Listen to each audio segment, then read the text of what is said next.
Welcome back to the 94 podcast. My name is Kosi. Welcome back to a brand new video. This is the team of the weekend. 11 best players from match day 6 that were outstanding and performed much better than the others. In the comment box below, obviously, guys, talk to me. Let me know who are your best 11 players of the weekend, and does your team deserve at least one player in the team of the weekend? Let's dive into right away. Let's start off with goalkeepers, and let's go with Burnley. Now, I thought in terms of goalkeepers, there were a couple of options to go for. You could have gone with Sam Johnston at Crystal Palace. He had a very good game against Fulham, and then you could have gone with Burnley against Crystal Palace as well, who also had a very good game. Now I've gone with Burnley over Sam Johnston, courtesy of Fulham being away from home, coming away with a very good clean sheet and a very vital point. Now Palace really don't score a lot of goals. Fulham don't score a lot of goals as well, but what I liked about Burnley is the ability to keep a clean sheet against a team that was at home in Crystal Palace. We know how good they are at the Sellers Park. We know how dangerous they can be at the Sellers Park as well. But Burnley, one of the best signings for me. They've done very good business to sign him there from Arsenal. They will be feeling very happy with this signing. They will be feeling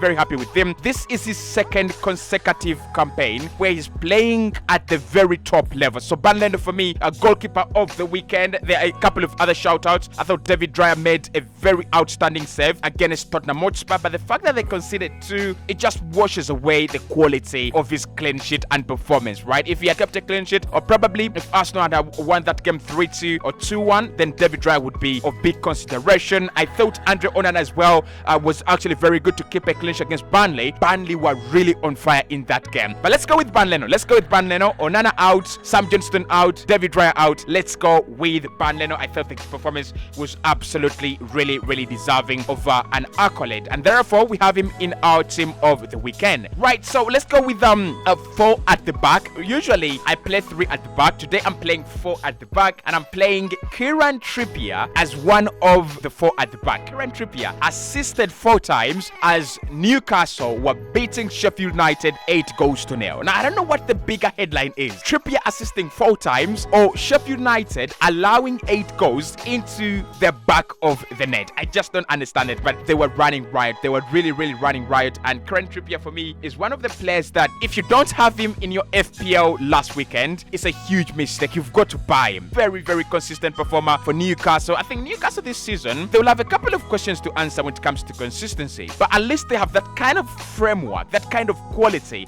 that will deliver at any point in time, at any given point in time. So you have Trippier, you have Bruno Guimaraes, who was also very good, by the way. You have Miguel Almiron, you have Callum Wilson, Alexander Isak. They have the quality there. But Trippier for me, outstanding right back of the weekend. I don't think there was any other better. Now, a big shout out to Pedro Porro. Had a very good game against Arsenal. I thought he was solid against Gabriel Jesus, and we didn't see Gabriel Jesus exploit those wide areas on the left hand side. But Trippier for me, absolutely amazing. Very amazing for me there on the right hand side. At left back, actually, I played 2 right backs, and the second one is Pedro Porro. I thought Pedro Porro had a very good game. Now, when you go to the Emirates Stadium and you're playing Arsenal, there are a couple of players that you expect to meet: Jesus, Martinelli, Saka, Trossard. Arsenal were unlucky. They didn't have Trossard, they didn't have Martinelli, but there was Jesus. There was Saka as well. And Saka created a lot of problems for Destin Udogie on the right-hand side. But Pedro Porro was very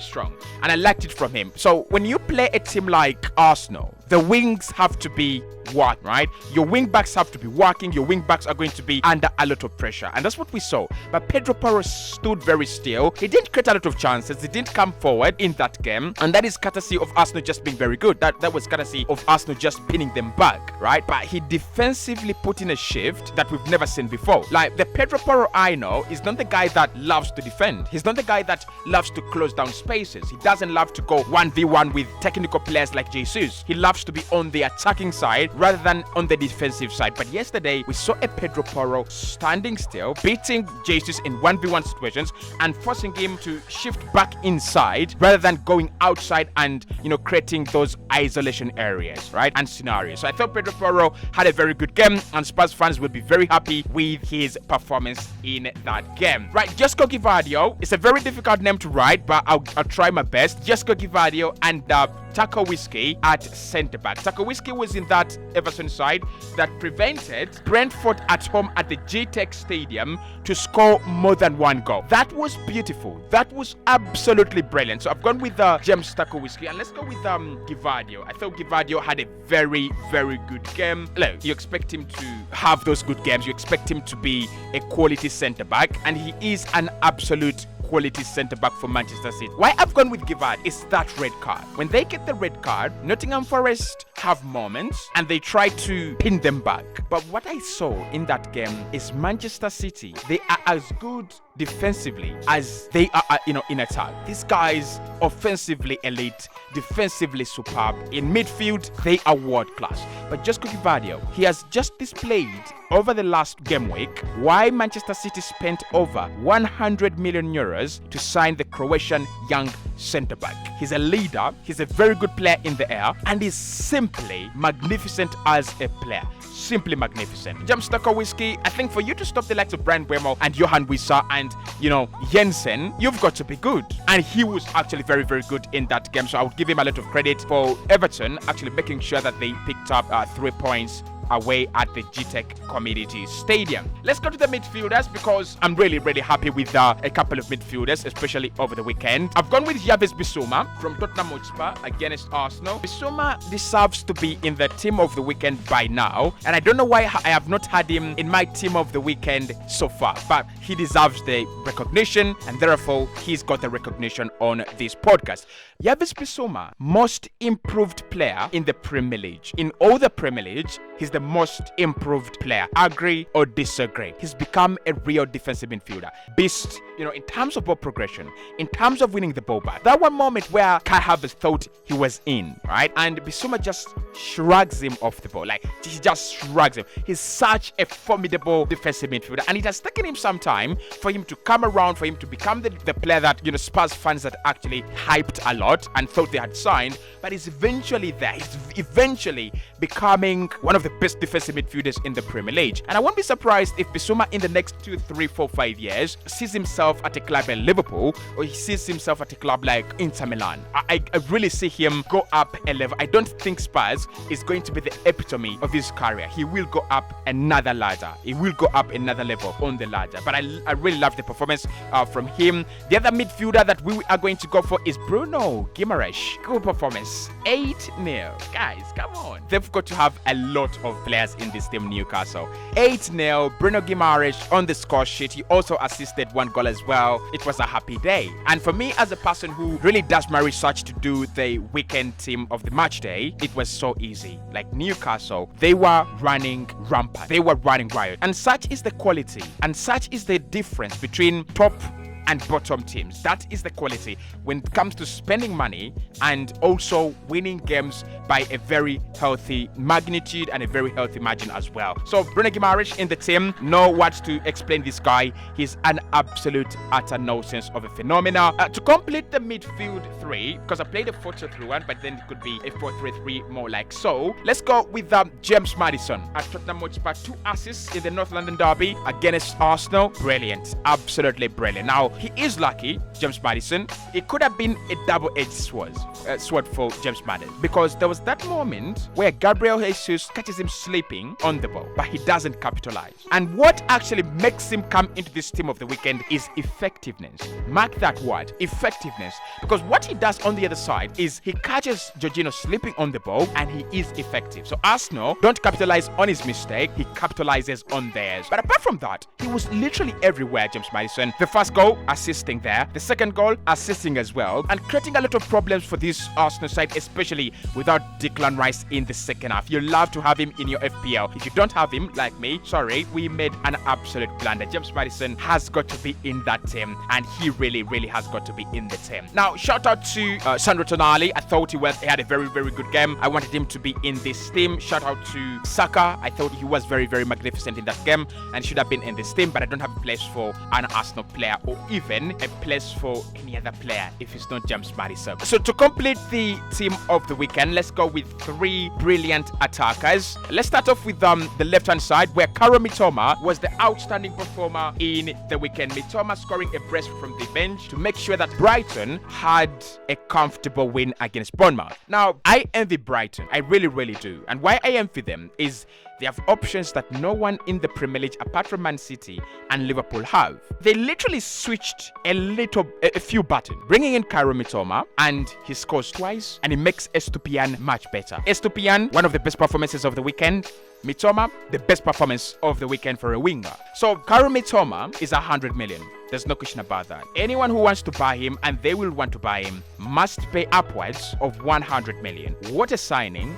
What a player, and what a team Brighton have there. Deserves a lot of credit. So Karo Mitoma easily wins 3 points for Brighton, and you expected them to win, and indeed they did not disappoint. On the right-hand side, I've gone with Phil Foden over Bukayo Saka. It was a very close one. It was a very, very close one between these two. But the fact that Manchester City won with 10 men, and the fact that Phil Foden's goal was that point that takes the game away from Nottingham Forest, it was key. Now, I think if you're an Arsenal fan, you will feel a little bit hard done by, and Saka deserves to be in this team absolutely 100%. But Phil Foden and the general appearance in that game, first half, second half, I thought Saka was a little bit stale in the second half, courtesy of the injury probably he's carrying. But Foden, with no excuses, he drove Manchester City to a win, and he's driving Man City without Kevin De Bruyne.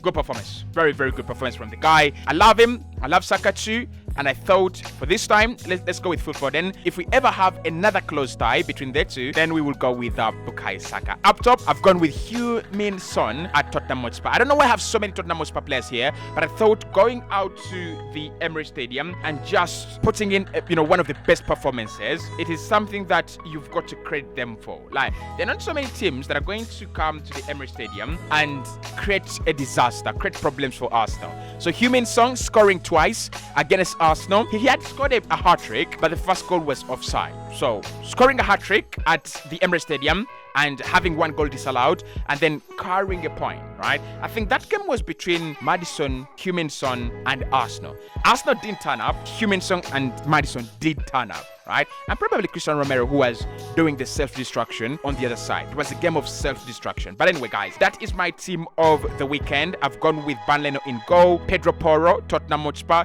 Tarkowski, Everton, as they were beating Brentford, Josko Gvardiol, Trippier as well, 4 assists in that game against Sheffield, James Madison 2 assists against Arsenal, Bissouma was classy, Bruno Guimaraes was very good against Sheffield, Mitoma 2 goals, Minson 2 goals, and Phil Foden a goal, an assist, and a very, very good performance against Nottingham Forest. Now, I want to give out one more shout out in this 11 of the weekend. It had skipped my mind, really. Amadou Onana and Abdoulaye Doucouré, Everton. Huge and big shout outs to those two. Abdoulaye Doucouré, the goal he scores, how do we call it? Because Tarkowski scores a very good goal. But let's go with Amadou Onana's goal.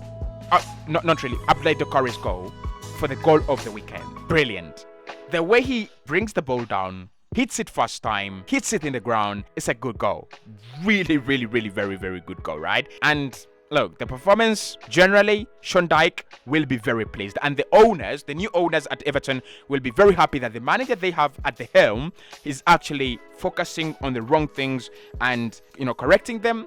And now they have a very much better side. Manager of the weekend, obviously, it's going to be Sean Dyche. I thought about the Newcastle manager, Eddie Howe, 8-0. But I don't think Paul Heckingbottom's team really put up a very good fight. But when you go to the GT Community Stadium and pick up 3 points, 3-1, that's a good performance. That's a very, very good performance. So so let's go with Sean Dyche, depending on how you want to pronounce it, as the manager of the weekend. Team of the weekend, performance of the weekend, Newcastle. Guys, performance of the weekend, we've got to go with Newcastle, haven't we? Like, we just didn't give them manager of the weekend. Let's just give them team of the weekend. I didn't see the goal, so probably I've missed out maybe on the goal of the weekend in that 8-0. But let's go with the performance of the weekend from Newcastle. Thumping. Real thumping.